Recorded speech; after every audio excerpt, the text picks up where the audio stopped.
itu tiba-tiba jatuh seperti terlempar begitu saja, dan itu menyebabkan cedera yang fatal gitu istilahnya. Tulang punggung dari adik bayi dari Mas Somad ini patah.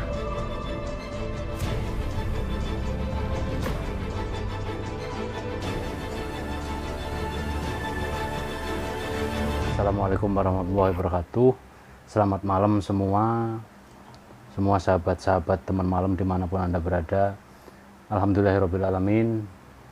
Salam sejahtera untuk kita semua.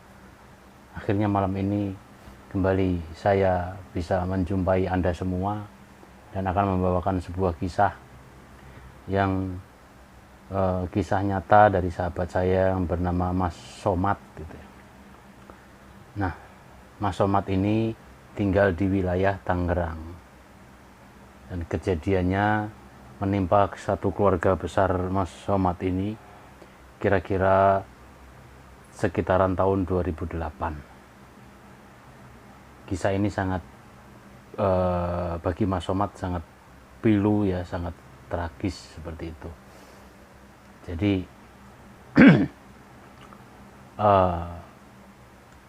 waktu tahun 2008 atau sebelum tahun 2008 itu keluarga Mas Somad, dari Mas Somad ini adalah 9 bersaudara, di mana Mas Somad ini anak yang ke-5 gitu ya. Nah, waktu itu Mas Somad masih baru menginjak mau masuk sekolah SMP.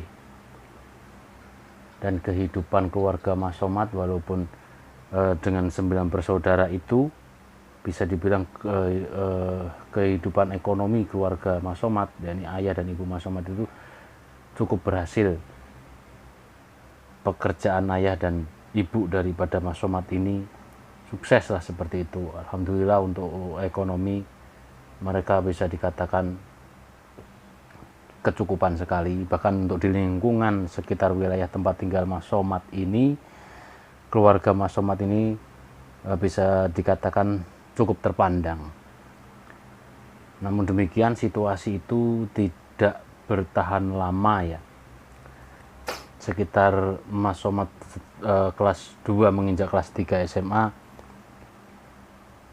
keluarga Mas Somad mendapatkan satu musibah, yakni usaha yang digeluti ayah atau bapaknya Mas Somad ini tiba-tiba mengalami suatu kebangkrutan yang cukup drastis, dan hal ini berakibat kepada kehidupan ekonomi Mas Somad dan keluarga. Yang tadinya berkecukupan sekarang bisa dikatakan sangat kekurangan seperti itu. Sampai akhirnya ayah dan ibunya Mas Somad ini banting tulang siang dan malam. Bahkan dikatakan sama Mas Somad sendiri bahwa mereka itu untuk makan saja itu kesulitan. Walaupun sudah tinggal di rumah sendiri, bahkan Mas Somad ini punya 2 pintu kamar untuk dikontrakin gitu ya. Kalau istilahnya itu 2 pintu, jadi bisa dibilang 2 kamar seperti itu untuk disewakan bulanan. Setelah usaha Mas Somad, ayahnya Mas Somad ini mengalami kejatuhan, bangkrut yang segitu drastisnya dalam waktu yang singkat, ibunya Mas Somad ini ikut mencari nafkah gitu dengan berjualan nasi uduk kalau pagi-pagi gitu. Nah, ketika mengalami kebangkrutan sampai dengan kesusahan hidup seperti itu, sekedar untuk bertahan hidup, untuk memenuhi kebutuhan sehari-hari, itu sampai menjual istilahnya barang-barang rumah gitu. Dari mulai furniture, sofa, TV, kipas angin, kulkas, itu dijualin hanya untuk bertahan hidup, hanya untuk makan. Segitu parah kondisi kehidupan ayah dan ibu Mas Somad dan Mas Somad beserta kakak beradik itu di saat itu. Kemudian ibunya berjualan nasi uduk, yang tadinya awal-awal jualan itu bisa dikatakan cukup diterima di masyarakat situ, dan pekerja-pekerja yang hilir mudik berangkat kerja itu biasa sarapan di tempatnya Mas Somad. Tetapi itu pun tidak bertahan lama, hanya dalam hitungan minggu gitu ya, mungkin 1 bulan atau paling lama 2 bulan katanya, mendadak sepi pembeli lagi. Bahkan kejadian bahwa ibunya Mas Somad ini dalam menjajakan nasi uduknya itu kan ditaruh di etalase kaca yang tertutup gitu. Nah, ketika pagi-pagi sekali antara jam setengah 6 atau jam 6 itu, setelah semua makanan itu ditata rapi di dalam etalase kaca dan ditutup rapat, tiba-tiba itu semua kaca dan semua makanan itu berair, bahkan kaca ini berembun. Jadi akhirnya semua makanan yang dijajakan itu tidak laku karena mendadak tidak layak untuk dimakan alias basi seperti itu. Dan kejadian itu tidak cuma 1 kali, besokannya terulang kembali dan besokannya terulang kembali sampai akhirnya benar-benar tidak ada yang satupun yang beli. Dan di titik inilah akhirnya ayah dan ibunya Mas Somad ini memutuskan untuk berkonsultasi dengan seorang yang bisa dikatakan ngerti di dalam hal-hal seperti itulah. Nah, dalam konsultasi itu akhirnya si orang ngerti ini mendatangi rumah keluarga Mas Somad. Dan ketika orang tersebut tiba di rumah Mas Somad, orang tersebut itu sangat terperanjat melihat keadaan rumah Mas Somad. Dan saat itu juga si orang ngerti tadi mengatakan kepada bapak dan ibunya Mas Somad ini untuk apa ya istilahnya, pindah lokasi dari situ atau jangan bertempat tinggal di sini. Menyarankan lebih baik rumah ini dijual karena sudah menurut keterangan orang tersebut bahwa keluarga Mas Somad ini sudah dalam bahaya level tinggi karena kiriman hal-hal yang mistis di luar nalar seperti itu. Dan ini baru permulaan, kata orang pintar tersebut. Nah, singkat cerita, setelah konsultasi itu, ayah dan ibunya Mas Somad itu masih belum yakin 100% ya dengan keterangan tersebut. Kemudian konsultasi lagi ke beberapa orang pintar lagi, ustadz, kiai, dan lain-lain sebagainya itu. Dan mereka semua mengatakan hal yang intinya sama. Intinya sama bahwa rumah ini sudah tidak layak ditempati. Bahkan ada satu orang kiai yang cukup dipercaya sama keluarga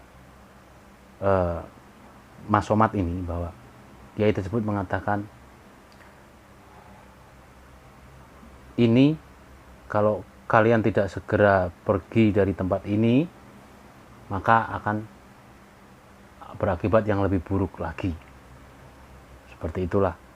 Nah, selang beberapa hari setelah keterangan sang kiai itu atau ustadz itu gitu,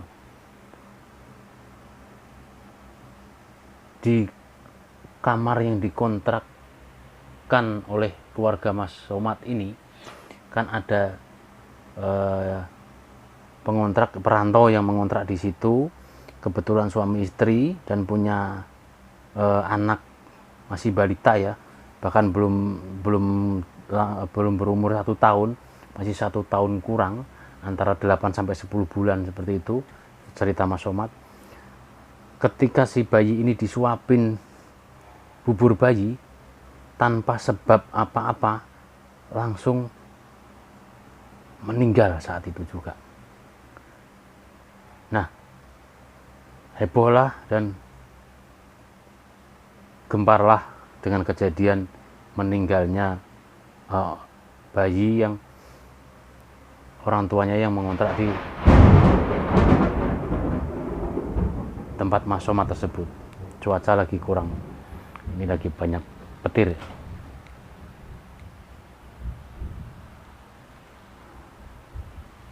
Lalu yang terjadi selanjutnya adalah belum sampai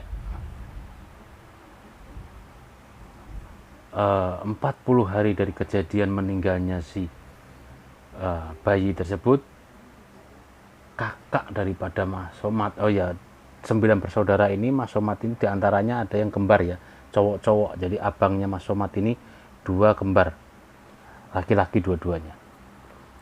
Nah, salah satu dari si kembar ini sakit 2 hari, masih bujang. Hanya 2 hari sakit, 2 hari di rumah sakit, dan dinyatakan sakitnya, diagnosa dokter itu paru-paru. Dan kemudian kakaknya daripada Mas Somad ini pun meninggal dunia juga, yang pada kenyataannya tidak punya riwayat sakit paru-paru, apalagi perokok, seperti itulah. Nah, setelah kejadian hanya dalam waktu 1 bulan di rumah itu ada yang meninggal 2 orang, kemudian sang ustadz tersebut kembali memperingatkan kepada keluarga Mas Somad, terutama kepada ayah dan ibunya, bahwa kalau kalian tidak segera pindah dari sini, akan ada bendera kuning lagi di depan pintu kalian. Karena saya hanya sebatas membackup, dan saya sendiri tidak kuat untuk melawan ini. Saya belum mampu untuk melawan ini. Jadi saran saya kalian pindah dan tinggalkan rumah ini. Lebih baik dijual saja. Seperti itulah sarannya sang ustadz itu. Kemudian selang 3 bulan dari kejadian itu, kembali terjadi lagi. Yang ngontrak di tempatnya Mas Somad itu sepasang suami istri, kemudian ada adiknya, adik si istri ini kebetulan perempuan juga yang ikut, baru datang dari kampung, ikut kakaknya tinggal di rumah Mas Somad itu, ngontrak di situ, masih gadis, belum 1 minggu tinggal di situ, hanya dikarenakan terpleset mau ke kamar mandi, terpleset di depan kamar mandi, jatuh dan langsung meninggal saat itu juga. Dan kejadian ini akhirnya mau tidak mau membuat ayah dan ibu Mas Somad ini takut dan berpikir keras gitu ya. Akhirnya mereka pun berkonsultasi lagi kepada sang ustadz, dan sang ustadz mengatakan di dalam keterangannya bahwa keluargamu ini dikirim atau disantet tumpes kelor. Jadi maksudnya ditumpas habis seperti itu. Siapapun yang tinggal di rumah ini akan ditumpas habis. Termasuk nggak peduli yang ngontrak sekalipun. Dan pokoknya siapapun yang ada di rumah itu, di dalam kawasan itu lah yang ditumpas habis. Dan sang ustadz pun mengatakan bahwa dia didatangi sosok yang sangat menyeramkan, tinggi besar, dan dia tidak mampu melawannya. Makanya dia menyarankan untuk hanya pindah, dan sang ustadz ini pun mengundurkan diri lah istilahnya, tidak sanggup untuk menghadapi sosok yang menemuinya tersebut. Dan ternyata kejadiannya pun tidak berhenti sampai di situ. Setelah beberapa bulan ada kejadian meninggal di kontrakannya Mas Somad itu,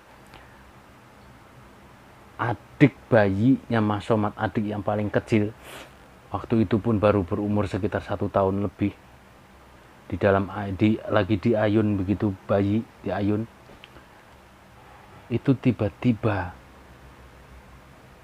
jatuh seperti terlempar begitu saja, dan itu menyebabkan cedera yang fatal gitu istilahnya. Tulang punggung dari adik bayi dari Mas Somad ini patah gitu ya. Jadi dan itu membekas sampai hari ini, sampai dia dewasa. Dan adiknya Mas Somad ini yang perempuan ini yang patah punggung ini sekarang baru menginjak masuk SMP, baru termasuk bisa dikatakan, kata Mas Somad, sekolahnya telat karena kondisi tersebut gitu, kondisi yang dia cedera yang dia alami.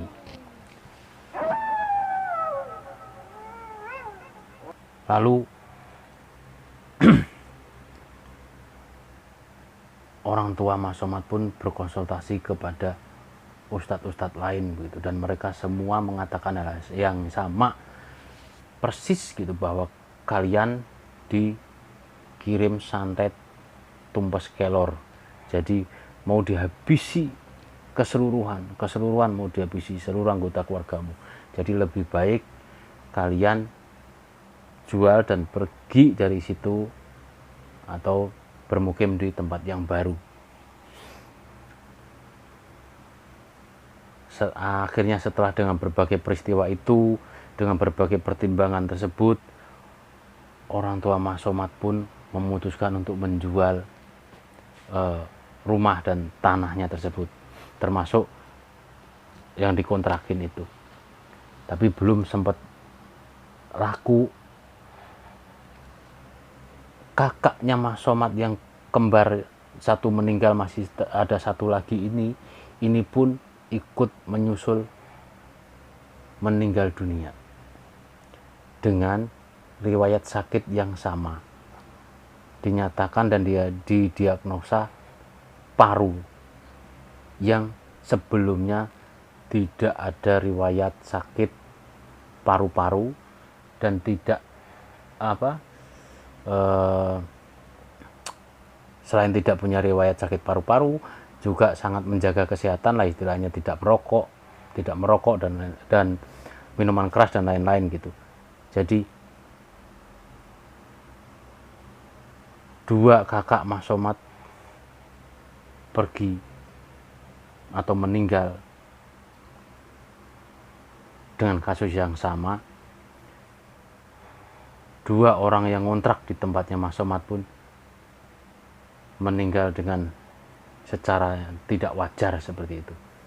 Akhirnya ayah dan ibunya Mas Somad pun benar-benar menjual rumah dan tanahnya itu dengan harga yang sangat murah seperti itu ya.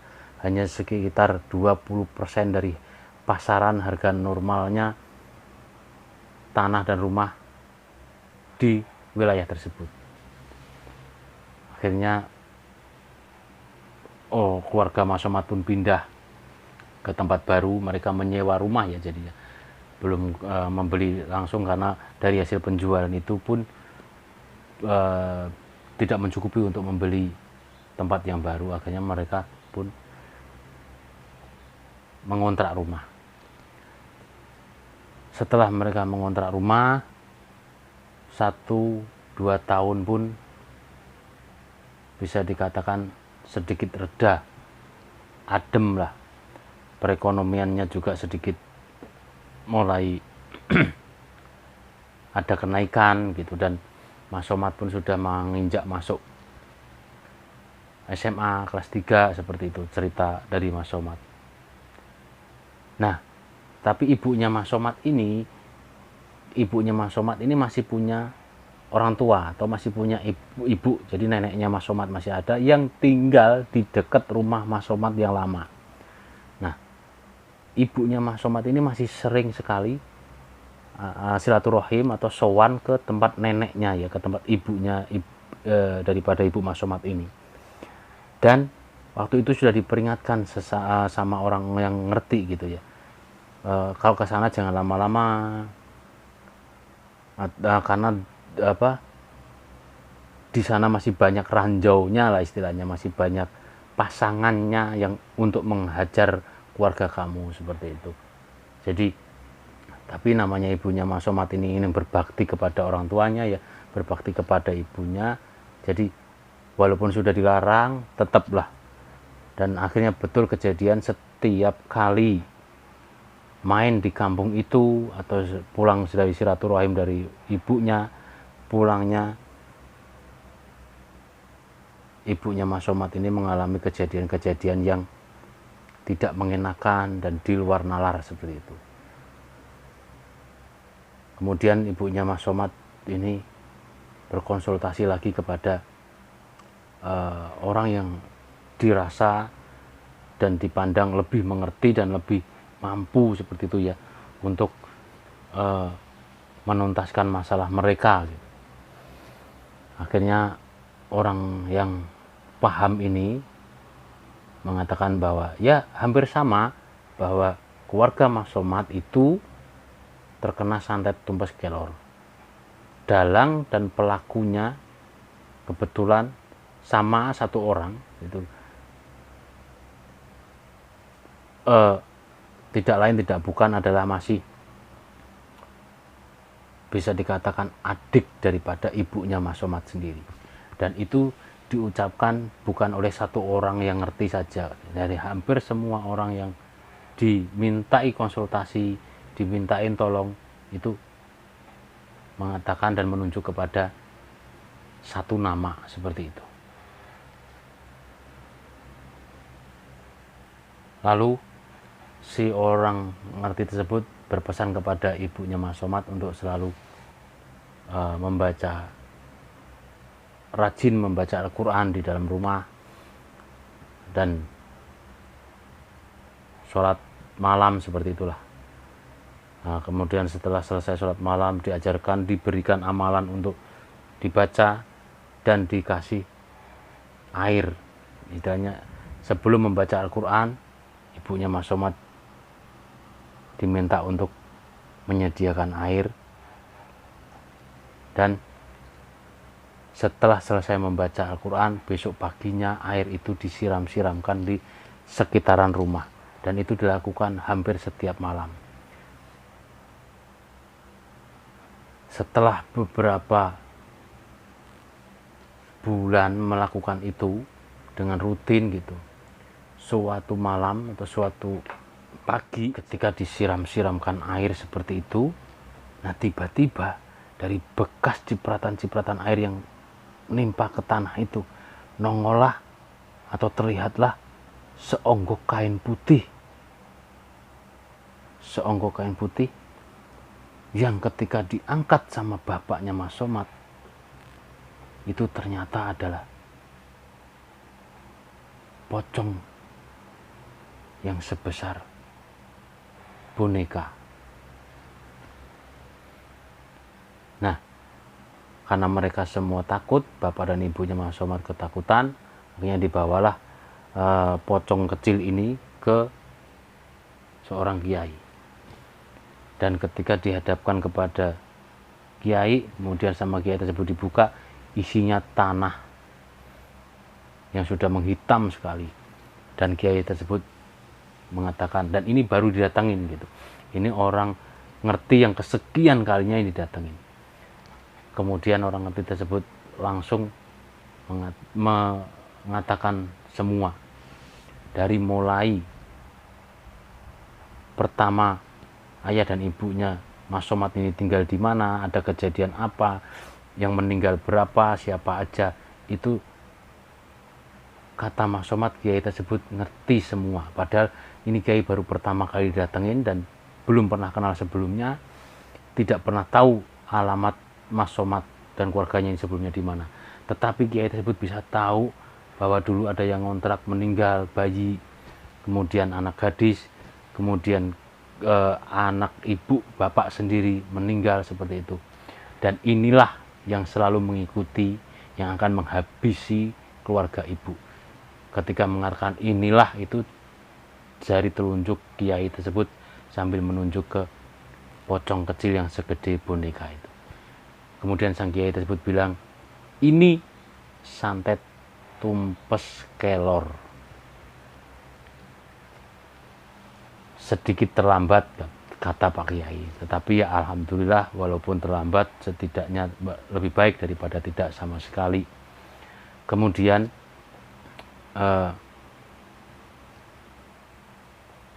Pak Yai tersebut memberikan minum kepada ibunya Mas Somad, bapaknya dan seluruh keluarganya, dan memberikan semacam doa dan memberikan amalan, zikir, tasbih dan lain sebagainya yang saya dapatkan ceritanya juga hanya seperti ini ya, tidak disebutkan zikirnya apa atau bagaimana.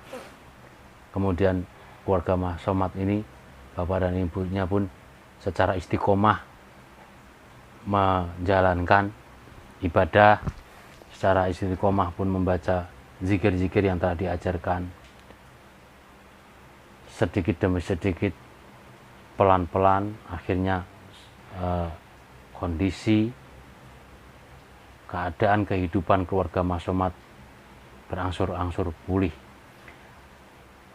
Nah ternyata itu pun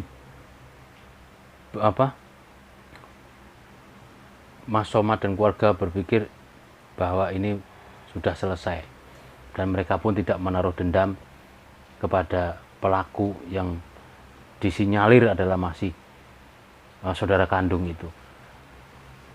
Sampai pada akhirnya di tahun 2018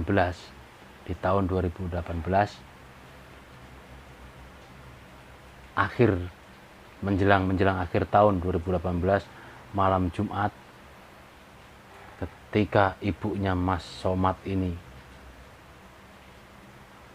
selesai sholat dan selesai membaca Al-Quran, tanpa ada hujan, tanpa ada angin, tanpa sebab, tiba-tiba ibunya Mas Somad ini memuntahkan darah segar seperti itu ya, yang gumpalan darah segarnya itu banyak sekali. Bahkan cerita Mas Somad itu yang paling kecil aja sebulatan telur puyuh gitu, itu yang paling kecil. Dan seketika itu juga ibunya Mas Somad wafat, meninggal dunia dengan kondisi mengeluarkan darah segar, memuntahkan darah segar. Nah, kejadian meninggalnya sang ibu ini membuat Mas Somad shock ya, maksudnya ya pastilah namanya ditinggal ibu, bagaimanapun rasanya.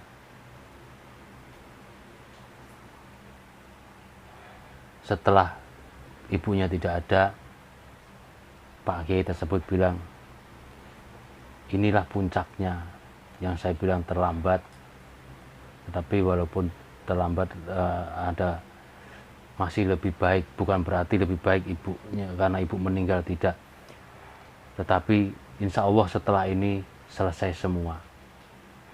Dan kamu Somad, kata Pak Yai,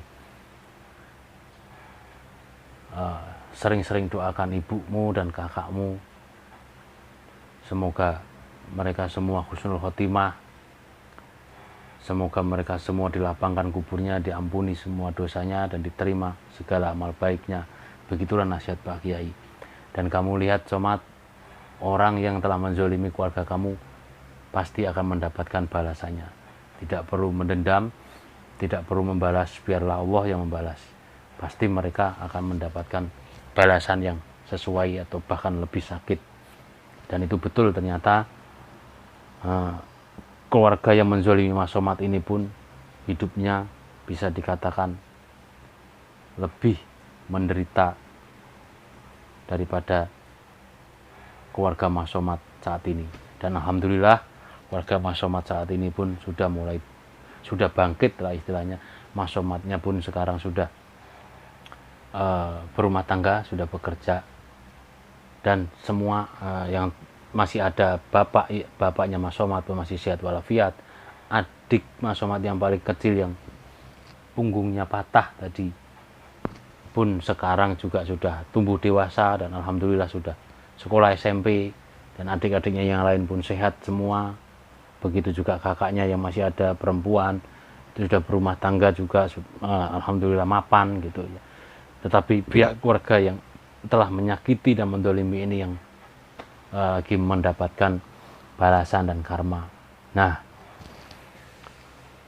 inilah kisah yang bisa saya sampaikan malam ini tentang bagaimana dahsyatnya santet tumpes kelor dan efek yang ditimbulkannya, dan apa masalah dan kenapa bisa sampai keluarga Mas Somad ini terkena, atau demikian teganya mereka melakukan ini kepada keluarga Mas Somad. Apa masalahnya? Masalahnya tak lain dan tak bukan masalah klasik seperti yang terjadi di hampir seluruh wilayah Nusantara pernah terjadi gitu. Ya, tidak lain tidak bukan adalah masalah warisan. Banyak terjadi di berbagai daerah. Makanya bagi saya, hidup menanggung cicilan itu lebih baik daripada menanggung hidup cuma nungguin warisan dan menghabisin warisan.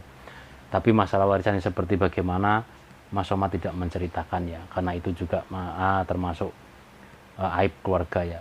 Yang namanya warisan mau seadil apapun pasti ada yang merasa iri atau merasa kurang, itu wajar. Ya, ini kisah nyata yang sebenarnya. Sore tadi pun saya sudah berziarah ke makam ibunya Mas Samad. Kebetulan Mas Ahmad pun malam ini ada di sini. Beliau lagi megang kamera gitu. Minta doanya semoga keluarga Mas Ahmad selalu sehat, senantiasa dimudahkan segala urusannya, dan ibu dan kakak-kakaknya Mas Somad yang telah wafat semoga husnul khotimah, mendapatkan nikmat kubur di sana, tenang di sana bersama tidur panjangnya, bersama diselimuti dengan kasih sayang Allah Subhanahu wa taala. Sekian, terima kasih kawan-kawan, teman-teman semua yang sudah share, like dan komen, apalagi yang sudah subscribe. Terima kasih sekali. Semoga panjenengan semua selalu sehat walafiat, panjang umur, dimudahkan segala urusannya, sukses dalam cinta dan karir. Sekali lagi, ini kisah nyata. Silahkan diambil pelajarannya bahwa ternyata santet itu memang benar-benar ada berbagai macam jenis dan asalnya ya. Orang hasad, orang dengki, orang iri itu memang betul ada. Sifat seperti itu tuh ada, bisa menguasai orang, bisa dari orang lain, bisa dari keluarga sendiri. Wallahu a'lam bishawab. Sekian, terima kasih. Wassalamualaikum warahmatullahi wabarakatuh. Om Santi Santi Om.